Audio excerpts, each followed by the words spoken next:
Hello everybody, we are doing week 12 picks, previews, predictions a little bit later than normal, and I apologize for that. I was a little sick on Thursday, basically vomiting up my soul as I said.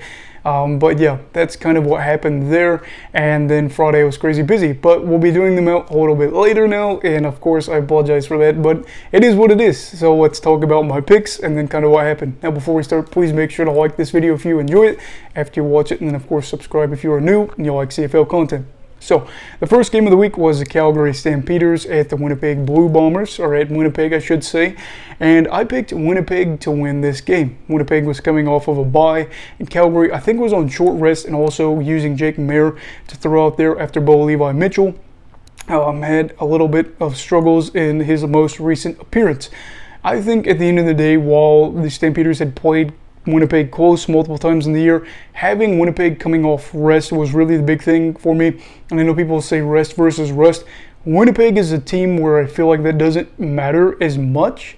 Maybe come playoff time, but during the regular season, I think they're in a good spot to where they get rested up and they have motivation. They are able to be in a good spot to win. There was that holding call that was a big talking point for the end of this game, and I hate that it happened this way.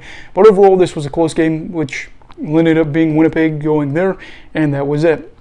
And then the other game that was Friday was the Hamilton Tiger Cats taking on the Toronto Argonauts. This game, I picked Hamilton, and of course Hamilton did not win the game. Toronto won the game, and that is kind of where we're at with this, where I struggle to pick between Hamilton and Toronto because it doesn't make any sense. Matthew Schultz came on in, and I think the week before this, they were able to beat Toronto.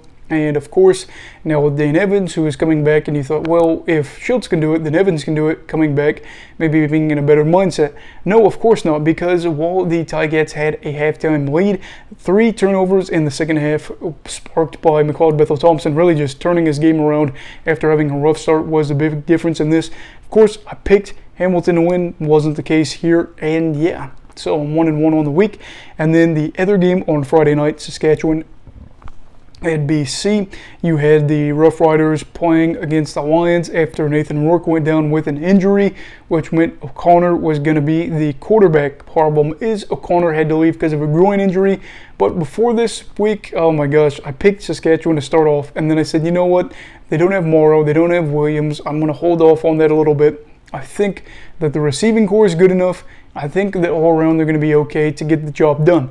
O'Connor goes down, Pipkin comes in, and it kind of mixed results here as the Lions are the losers of this affair, and I switched my pick to BC. So of course I'm 1-2 on the week, and then the final game of the week is tonight at 7. You've got the Ottawa Redblacks against the Edmonton Elks. I don't even know if I'll be getting this video out by the time that happens, but I picked Edmonton in this game.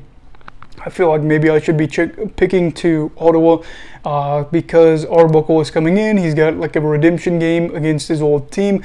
But I'm thinking that if the Elks are able to get these long drives going like they had in the second half where they ate up a lot of clock and their defense was able to get turnovers, it's going to be all right. Plus, Arbuckle, I know, has kind of a history of, maybe having shorter passes where he'll, have his check down and be a check down Charlie. So if you're able to keep the receivers in front of you for Edmonton, you're probably going to be in a good spot. And of course, as well, with Taylor Cornelius really turning around his game as of late compared to year 1, they look like they're in a good spot. So I'm picking Edmonton for this one. Again, no idea if this is going to come out after this happens, but we'll see. But let me know your picks for the week, what they were, as of course this could come out on Sunday or Monday. Anyway, everybody, please make sure to like this video and subscribe if you're new. Stay safe and have a great night.